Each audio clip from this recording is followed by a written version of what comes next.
The unique landscape of Afghanistan shapes its people's bold and resilient nature. They take pride in their warrior spirit, strengthened by their many military victories and historical conquests that led to the rise of several empires. In the mid-1700s, after the death of Nader Shah Afshar, a young Afghan commander named Ahmad Shah Durrani founded the last Afghan empire. This empire included what we now know as Afghanistan, much of Pakistan, and parts of India and Iran. Ahmad Shah's reign was marked by triumph and wealth, as he defeated powerful foes like the Mongols and the Marathas, gathering treasures from his campaigns in India. However, after Ahmad Shah's death, the empire struggled to maintain the same splendor. By the 1820s, constant internal conflicts and wars with the strong Sikh forces in Punjab weakened its foundation. Amidst this turmoil, a skilled leader named Dost Muhammad Khan emerged, trying to rescue what remained of the empire. As the British expanded their dominance in India, Dost Muhammad Khan faced the challenge of protecting his realm from their formidable military strength. Although he couldn't restore the Afghan empire's past glory, he played a crucial role in transitioning Afghanistan from an empire into the beginnings of a modern nation. Afghans have a strong and proud martial history, and their past reflects this. Their bold and determined nature helped them challenge great civilizations like India and Persia. In the 16th century, Babur, the founder of the Mughal Empire, took control of northern India from the Lodis, a Pashtun dynasty that had ruled the Delhi Sultanate since 1451. Before them, the Khiljis, who likely had Turkic roots but adapted to Afghan culture, also ruled the Sultanate. Later, Sher Shah Suri, a Pashtun leader, briefly overthrew Babur's son Humayun to create his own short-lived empire. As for Persia, the Hotak tribe, a group of Pashtun, revolted against the Safavid Empire in Kandahar. They pushed into Persia and brought down the once mighty Safavid Empire. However, the Hotak Empire didn't last long, and it was soon replaced by Nader Shah, a brilliant military leader who ended the Hotak occupation and built his own empire. After Nader Shah's death in 1747, one of his top commanders, Ahmad Shah Durrani, a Pashtun, founded the last Afghan empire. Using the political turmoil in Persia and India to his advantage, he established the Durrani Empire and unknowingly laid the groundwork for modern Afghanistan. During his 25-year reign, Ahmad Shah launched many campaigns into India, capturing vast territories in Punjab. With the once powerful Mughal Empire in decline, he saw India as a source of wealth to exploit. In 1761, he defeated the rising Marathas at the historic Battle of Panipat. In Persia, he secured cities like Nishapur and Mashhad. Ahmad Shah established his capital in Kandahar and built an empire that, at its peak in the 1760s, was the second largest in the Islamic world after the Ottoman Empire. Little did he know that within 50 years of his death, his empire would be on the verge of collapse. In late 1772, Ahmad Shah Durrani passed away in a mountain retreat east of Kandahar. Before his death, he named his son Timur Mirza as his preferred successor. However, he likely knew that things wouldn't go as smoothly as he had hoped. Like many early empires, his kingdom was fragile. By the end of his reign, Punjab, with its wealth, was largely lost to the independent Sikh confederations. The empire relied heavily on Ahmad Shah's personal connections with nobles, vassals, and subjects, making its stability shaky. The succession process followed Turkic and Mongol traditions, which didn't designate an official heir. Instead, princes ruling various regions often had to fight for the throne after the king's death. This system could lead to the rise of a skilled leader, but it also made succession violent and unpredictable. Ahmad Shah's death was initially kept a secret. His entourage traveled to Kandahar, where another of his sons, Prince Suleiman, was the governor. When Suleiman approached to greet his father, the truth was revealed. Mourning began, and Ahmad Shah's body was brought into the city. Ahmad Shah's former vizier, Shah Wali Khan, supported Suleiman as the next ruler. However, Timur Mirza, who governed Herat and was named by his father as successor, left Herat to claim the throne. Backed by key nobles, including Painda Khan of the influential Baratsai clan, Timur defeated Suleiman and had Shah Wali Khan executed for his opposition. Timur Shah took the throne in Kandahar. Coins were minted, and the Friday sermon, or khutbah, was read in his name. While Timur Shah was seen as less energetic in warfare and governance than his father, he had a passion for arts and culture. British colonial sources often portrayed him as weak and indulgent, perhaps due to his preference for Persian courtly traditions over the tribal military power of his father. After one of his father's campaigns in India, Timur married a Mughal princess, further blending Persian and Mughal influences into his court. Though he never matched Ahmad Shah's grand campaigns, Timur Shah achieved some military successes. He retook Multan from Sikh forces in 1780 and defended Afghanistan's borders against the Emir of Bukhara. He also suppressed several rebellions. During his reign, Kabul and Peshawar saw significant developments, including the construction of a royal canal and additions to the Bala Hisar fortress. Poetry flourished in his court, and his wife, Aisha Durrani, was a notable poetess. Timur Shah ruled with more ceremony and grandeur than his father, adopting a royal style that included riding elephants and wearing lavish jewelry, like the famous Kohinoor diamond. While Ahmad Shah rose to power as a military leader turned emperor, Timur Shah inherited his legitimacy from his father's legacy. Although his reign lacked the same territorial expansion as Ahmad Shah's, Timur Shah laid the groundwork for the cultural and administrative identity of Afghanistan. His contributions to Kabul marked it as a focal point for the Durrani dynasty after his father's passing.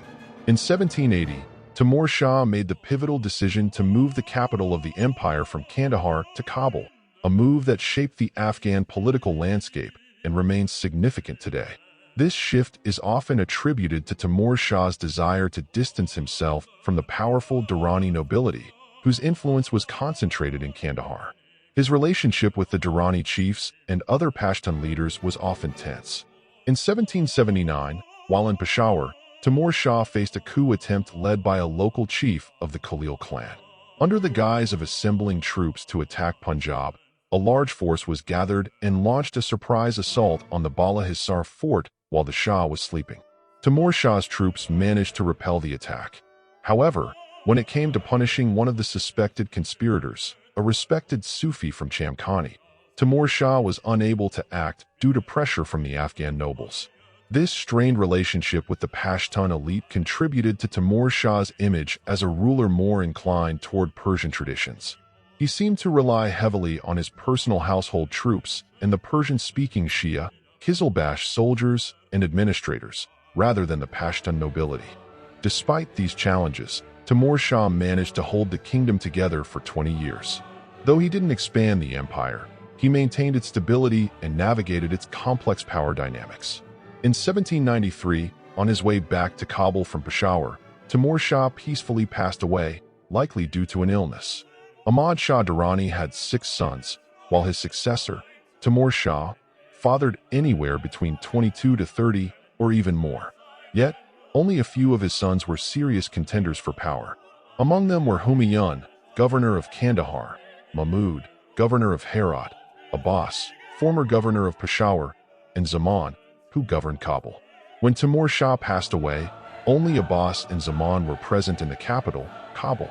After Timur Shah's death, most Durrani leaders, including Painda Khan, a key figure who had supported Timur Shah earlier, backed Zaman as the new ruler. They even went as far as barricading Abbas in his house, along with the other princes. At around the age of 23, Zaman ascended the throne, becoming Zaman Shah. For a while, Zaman Shah strengthened his position. His brother Humayun challenged his rule, winning a few victories, but eventually suffered defeat, was blinded, and imprisoned alongside other brothers in Kabul. Mahmud, another rival, initially accepted Zaman Shah's reign without a fight, but later engaged in battles, only to be defeated several times. Zaman Shah dealt with threats from Bokhara in the north, quelled a rebellion in Kashmir, and secured friendly rulers in Baluchistan. He also prevented the ruler of Mashhad in Iran from being overthrown. Zaman Shah was more active militarily than his father and appeared eager to follow in the footsteps of his grandfather, Ahmad Shah, by invading Punjab and India. He also contributed significantly to Kabul's development as the capital. He expanded and enhanced the Bala Hisar fortress, worked on gardens, built palaces and gazebos, and continued projects like mosques and the Shore Bazaar market. a key parahor and secured submission from local Muslim, Hindu, and Sikh leaders. The Durrani government failed to establish control over these regions. His harsh taxes in Lahore also yielded little wealth to sustain the army. As Zaman Shah worked to keep the empire together, his vizier, Wafadar Khan, quietly built his own power. This made him unpopular among Afghan nobles, who were already uneasy about Zaman Shah's attempts to centralize power.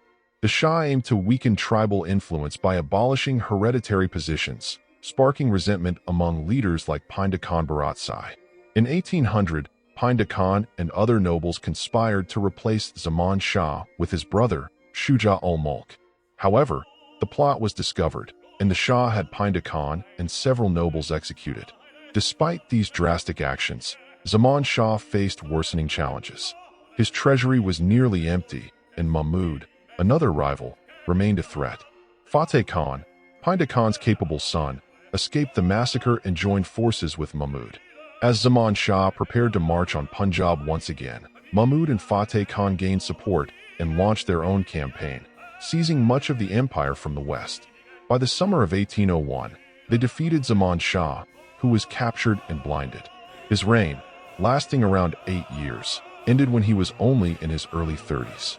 Though the empire staggered on until 1818, Zaman Shah was the last Durrani ruler to wield power over most of Ahmad Shah's former territory, stretching from eastern Iran to Lahore.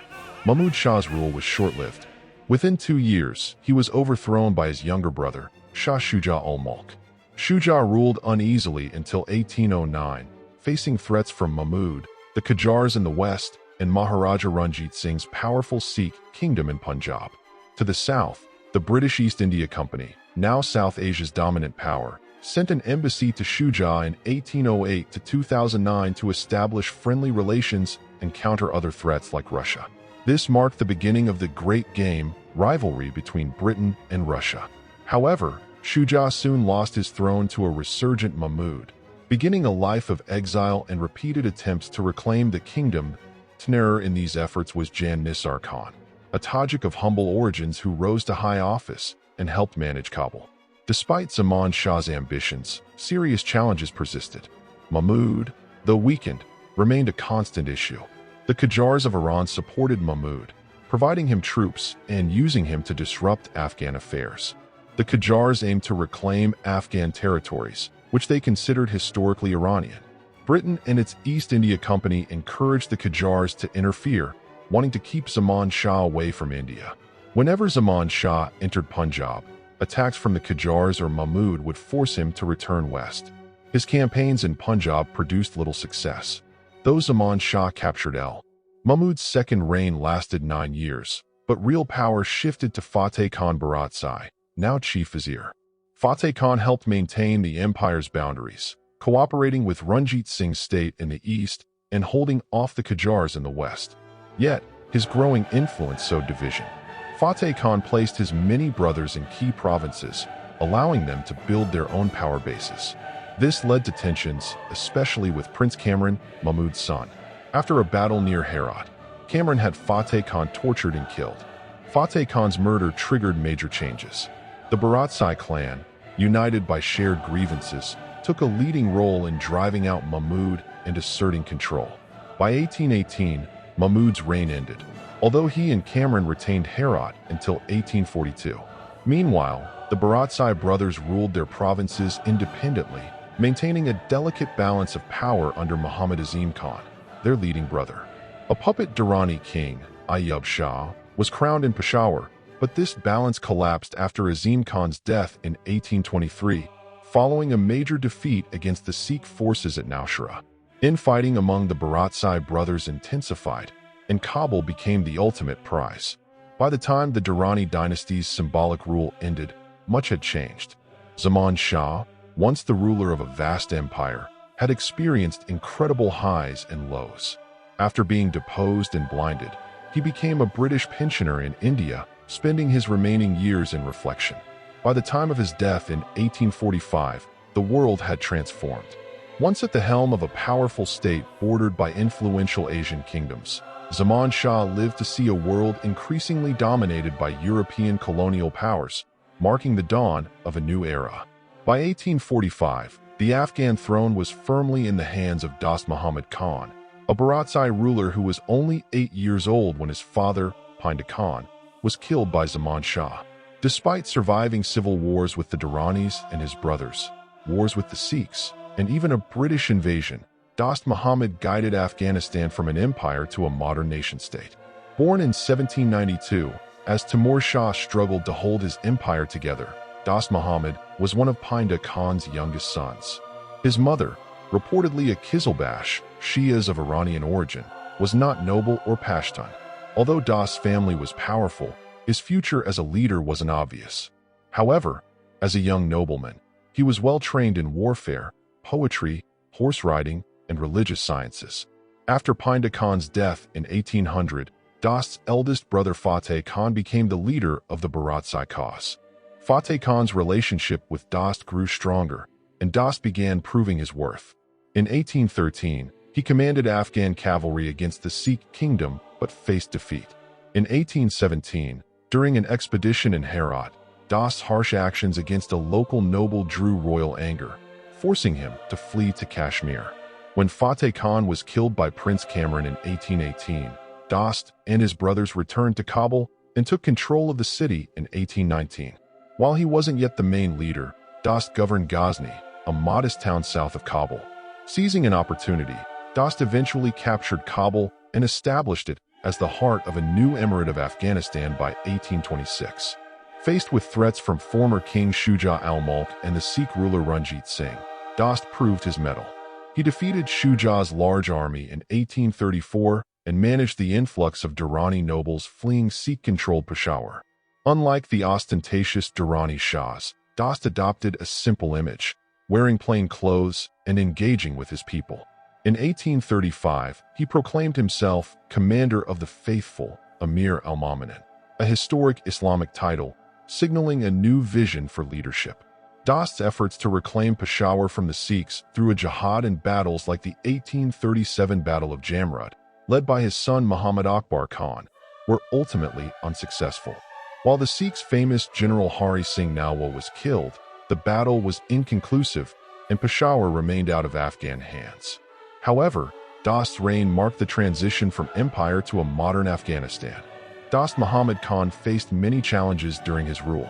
While his main rival was Ranjit Singh, the ruler of the Sikh Empire, Dost was also keenly aware of two powerful forces beyond his borders: the expanding Russian influence in Central Asia and the British East India Company's dominance over India. The British, in particular, were involved in Afghan affairs, working to prevent an Iranian takeover of Herat, which was under Mahmud Shah's son Kamran in 1838. Dost hoped the British might help him reclaim Peshawar from the Sikhs. However, he knew they also supported his rival, Shuja al-Mulk, and prioritized their alliance with the Sikhs made in 1809. To counterbalance this, Dost welcomed a Russian agent to his court, hoping to use the rivalry between Britain and Russia, known as the Great Game, to his advantage. This move alarmed the British, who feared Russian influence near their Indian territories, prompting an extreme response. In 1838, under Lord Auckland, the British East India Company invaded Baratsai territories, with support from Ranjit Singh's forces. Ostensibly, the invasion aimed to restore Shuja al-Mulk to the Afghan throne and counter Russian interference, but it also strengthened the Sikhs' position. Shuja, as a British ally, had even agreed to formally cede Durrani territories annexed by the Sikhs. Dost resisted the British and Sadazai forces, but struggled to hold his ground. His fortress at Ghazni surprised the British with its strength, but they eventually captured it and marched toward Kabul. Dost and his son, Akbar Khan, sought help in Bokhara, only to be imprisoned there. Ever resourceful, Dost escaped and continued to fight. However, recognizing the odds, he voluntarily surrendered in November 1840 after a small victory at Parwandara. Exiled to Calcutta, Dost impressed the British with his dignity and even compared his situation to that of Mughal Emperor Humayun, who had reclaimed his throne with foreign support. Meanwhile, the British occupation of Afghanistan faced intense resistance. Muhammad Akbar Khan returned from Bokhara and became a key leader against the British and Shuja. The occupation collapsed during a disastrous retreat from Kabul, one of the most infamous events in British colonial history. Though the British returned in 1842 and wreaked havoc in parts of Afghanistan as retribution, they soon left the region and released Dost. Dost returned to Kabul and, with British support in the form of weapons and funds, began rebuilding Afghanistan. By this time, the dream of Afghan imperial grandeur had faded. European powers now dominated the global stage, and the Afghans no longer had the capacity to campaign into India, which was firmly under British control, or westward into Persia without upsetting the Great Games balance. Afghanistan's new goal was survival. To achieve this, Dost worked toward unifying the country as a cohesive state, laying the foundation for a nation-state. However, it was his grandson, Abdur Rahman Khan, known as the Iron Emir, who would fully establish Afghanistan as a centralized nation-state. If he had lived in a different era, Abdur Rahman might have pursued conquests into India or Iran. Instead, he focused on consolidating Afghanistan within colonial-era boundaries, setting the stage for the modern Afghan state.